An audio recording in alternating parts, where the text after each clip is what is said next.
धारणा है कि जो कुछ लिखना पढ़ना जानता है, अपना हस्ताक्षर कर सकता है, कुछ प्रारंभिक भाषा के कुछ शब्दों का ज्ञान है, कुछ थोड़ा बहुत गणित का जोड़ना घटाना, ऐसी छोटी छोटी जानकारियां हैं, तो हम मानते हैं कि ये साक्षर हो गया।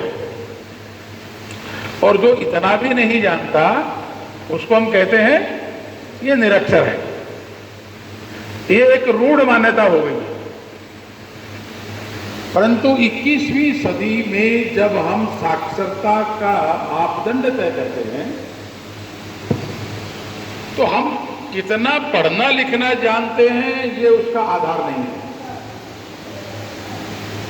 कुछ नई बातें, कुछ नए प्रकार के विषय, नई प्रकार की आवश्यकताएं, जैसे जैसे समाज में बड़ी मात्रा में शिक्षा के क्षेत्र में परिवर्तन हो रहा है, वैसे वैसे भिन्न भिन्न प्रकार की नई नई बातें इंट्रोड्यूस हो रही हैं।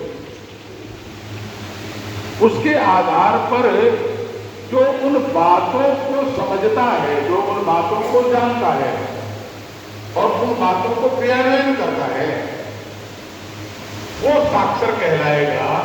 वो वास्तव में 21वीं सदी की दृष्टि से कौशल युक्त है, स्किल्ड पर्सन है, ऐसा कहलाएगा। ये एक मान्यता, एक अवधारणा बनती जा रही है।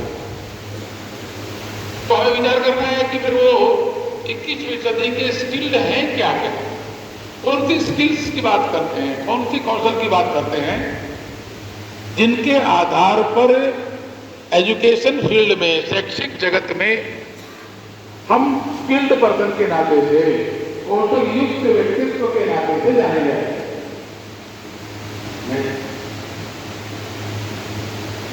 यहाँ पर इस अगली स्लाइड में जो राष्ट्रीय शिक्षा नीति में 3 स्थानों पर 21वीं सदी के कौशल की चर्चा है।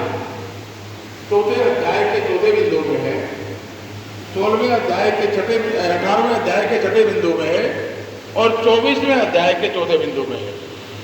इन 3 स्थानों पर 21वीं सदी के कौशल के बारे में जो राष्ट्रीय शिक्षा नीति कहती है वो एडिटिव सेंटेंस यहां दिए थे। अर्थात आप इसको केवल महत्व को दृष्टिगोचर करिए कि कोई एक बात नीति में एक ही बार कहना पर्याप्त है। 2 बार कहते हैं तो इसका मतलब वो और अधिक महत्वपूर्ण है। और इसी बात को जब 3 बार दोहराया गया तो ध्यान में आता है कि इस शैक्षिक जगत में, इस एजुकेशनल सिनेरियो में इस बिंदु के प्रति कितना अधिक मात्रा में जो पूरे विश्व का एक शैक्षिक ब्रह्मांड बना हुआ है, इसमें इन बातों का कितना महत्व बनता जा रहा है। इस दृष्टि से उसका केवल एक संकेत मात्र यहां देने का प्रयास किया है। नेक्स्ट।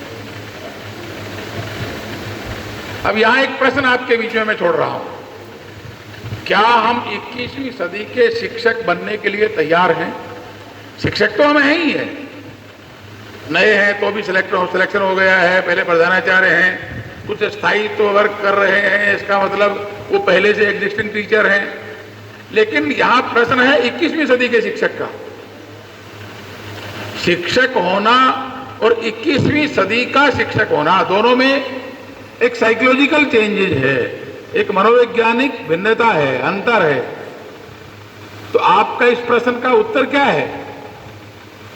क्या आप 21वीं सदी के शिक्षक होने के लिए तैयार हैं? हाँ या ना? अब हाँ कहने के बाद आप फंस गए हैं। ना कह देते तो बच जाते, है ना, कि भाई साहब हमने तो पहले ही ना कर दिया था इसलिए हमारा झंझट तो है नहीं। सभी ने हाँ कहा है ना, कि एक आध ना भी कह रहा है, आप ना कर रहे हैं, हाँ कर रहे हैं, तो सभी का हाँ है। सभी का हाँ है तो यानी कमिटमेंट हो गया, प्रतिबद्धता हो गई। तो कमिटमेंट होने के बाद में 3 श्रेणियां आती हैं। एक है उस विषय को जानना, दूसरा होता है उस विषय को समझना और तीसरा होता है उस विषय को करना।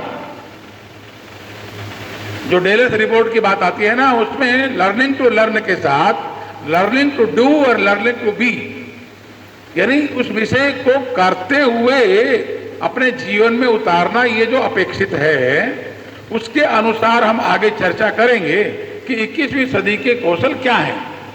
नेक्स्ट, एक बहुत अच्छे ऑक्सफोर्ड विश्वविद्यालय के बड़े प्रोफेसर हैं एल्विन टॉफलर। अब ज्यादा आगे चले गए, पीछे जाइए। हाँ, एक ही बार क्लिक करना है नेक्स्ट करने के बाद, 2 बार क्लिक नहीं करना। आप कुर्सी लेकर आराम से बैठ जाइए, आराम से बैठ जाइए। 1 घंटा तक खड़े रहना पड़ेगा ना। हाथ में रिमोट है ना, उनका दिल और दिमाग दोनों ठीक रहना चाहिए इसलिए आराम से बैठिए, रिलैक्स मोड में।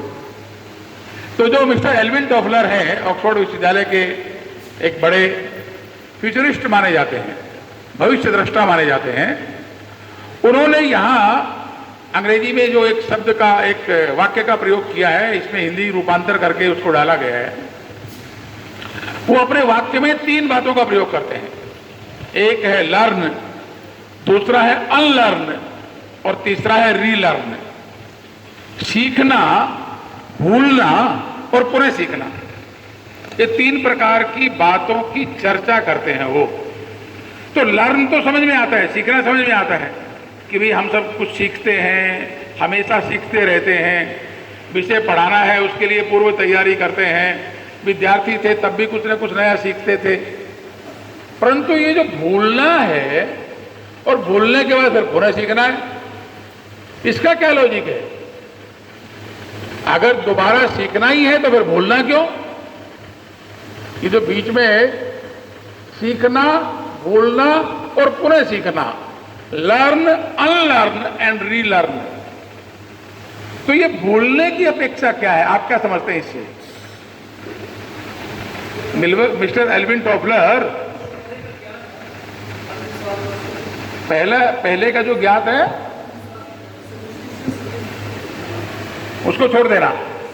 और किसी का क्या कहना है? बीच में अगर कहीं माइक खड़ा कर दे वहां स्टैंड पे, वो तो या ऑर्डलेस दीजिए। आ गया है तो हमको डिजिटल होना पड़ेगा। जैसे आप पीपीटी के माध्यम से पढ़ा रहे हैं, तो उस तरह से हमको क्लासरूम में। इसमें भूलना कहाँ है?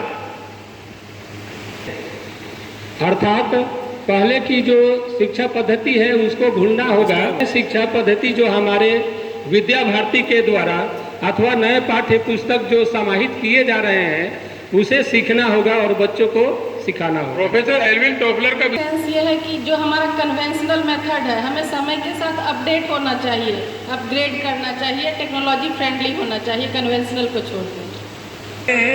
अनलर्न की बात की है। आप में से जिनकी आयु 45 या 50 के नियर अबाउट होगी, या उससे अधिक के तो नहीं होंगे, शायद कभी होंगे, लेकिन तो भी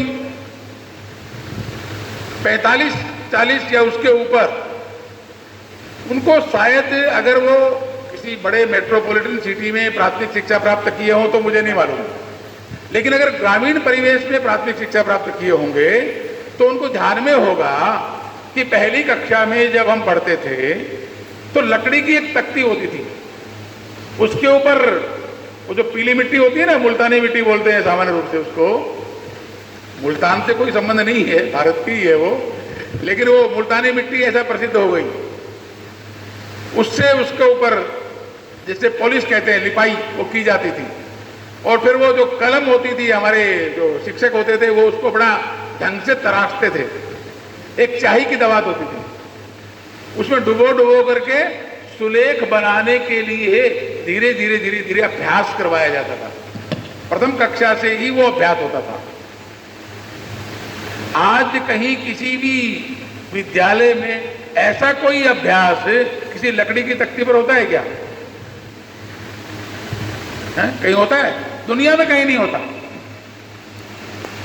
अभी एक बहन ने जो अपडेट होने का कहा, आपने भी आगे बढ़ने का कहा, टेक्नोलॉजी की बात आई। बोलने का तात्पर्य है कि जो चीज काल बाह्य हो गई, जो चीज आउटडेटेड जिसको हम कहते हैं वो हो गई, दीनदयाल जी कहते थे कि कोई चीज हमारी है और पुरानी है तो उसको हम हमेशा सीने से लगा करके रखेंगे, इसकी आवश्यकता नहीं। कुछ चीजें शाश्वत होती हैं और कुछ चीजें परिवर्तनशील होती हैं। तो युगानुकूल परिवर्तन जो होता है, ये इसका अर्थ है अनलर्न करना, डिटैचमेंट होना,